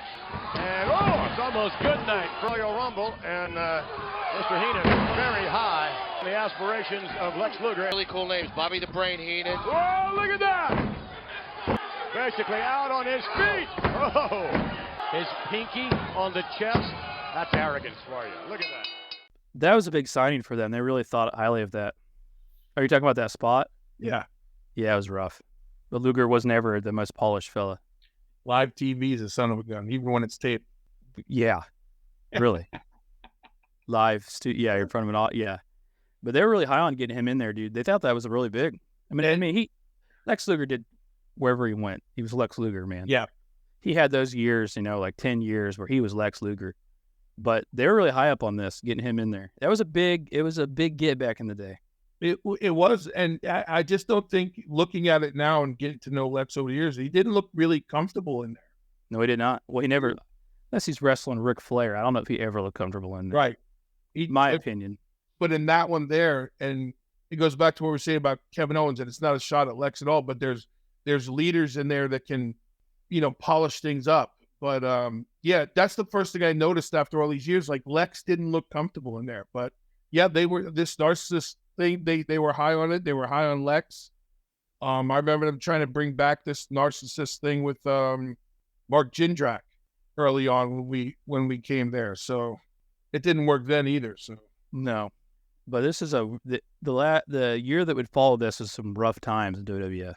Starting in 2000, right? Oh no, 94. Yeah, 94. Financially, one of their worst years. Yeah. But this is a rough start of it. But yeah, it was a big get when they got Luger there. Yeah. Luger made his rounds back and forwards too. And that's why it was so big. That was the time because that was so big when he showed back up for us in Minnesota. Yes. Yep. Exactly. Okay, we'll go to a few different comments going on here. Cool.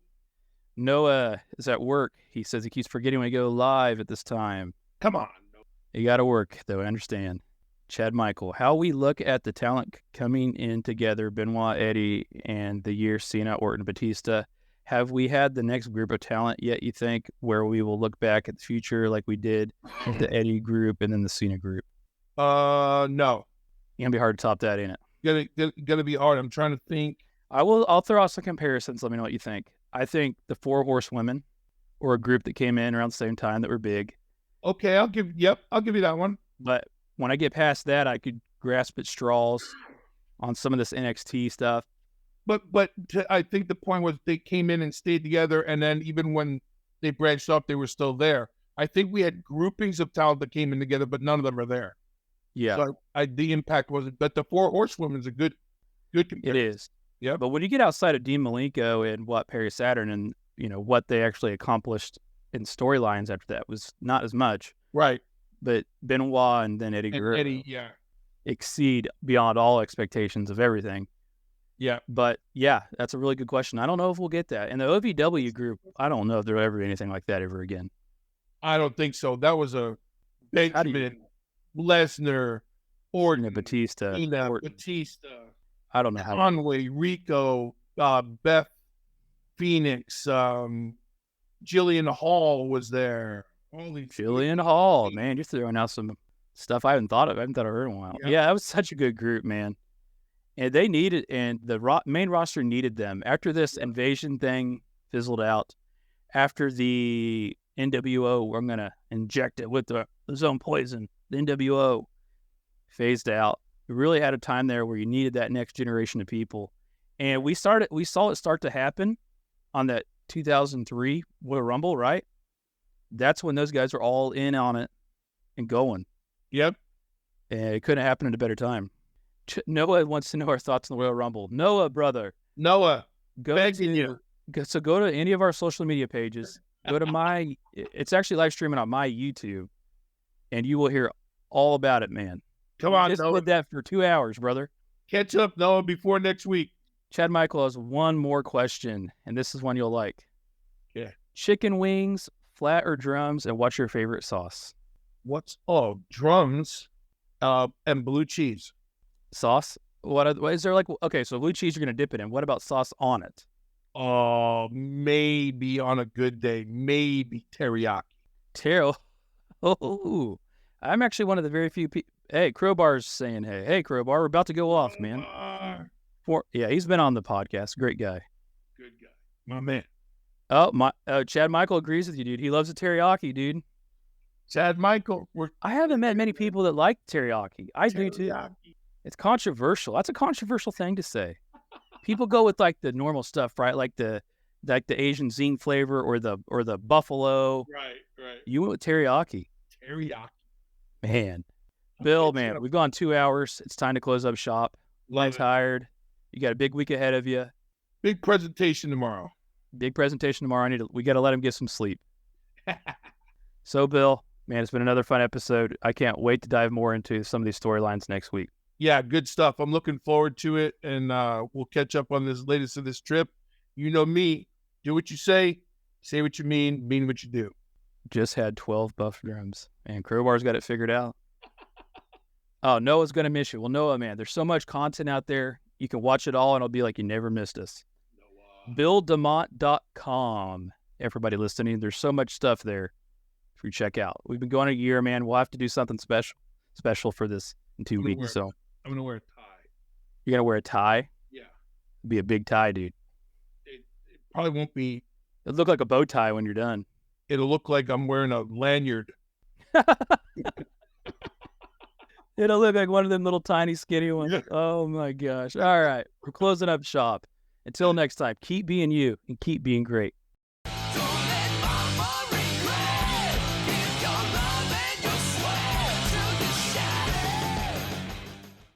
Jeff Townsend Media. CG, good night. And the question is, do I stay here Will you be back? Are you gonna come back? Will you be back? Are you coming back?